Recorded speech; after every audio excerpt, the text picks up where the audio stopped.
L'honorable député de Ottawa-Sud. Les conservateurs ont choisi d'accélérer l'approbation de permis d'exploration pour BP et Imperial Oil dans la mer de Beaufort.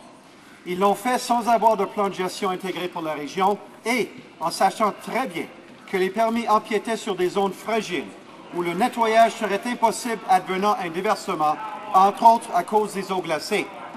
Pourquoi le premier ministre met-il sciemment en danger le fragile environnement de l'Arctique canadien quand on sait que les risques sont énormes? Honorable ministre des Ressources naturelles. Monsieur le Président, c'est complètement faux. Ces allégations-là, Monsieur le Président. Le gouvernement était clair depuis le début, Monsieur le Président.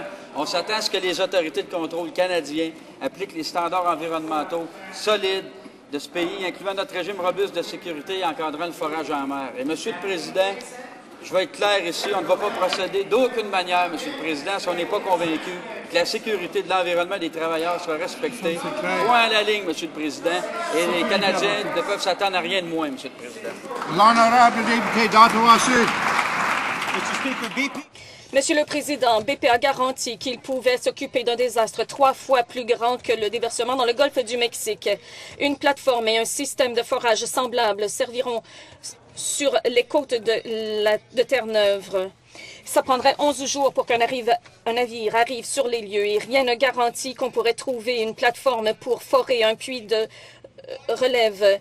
Le gouvernement prétend avoir des normes supérieures. Comment se fait-il que le seul plan d'urgence existant soit celui de Chevron? Où est celui du gouvernement?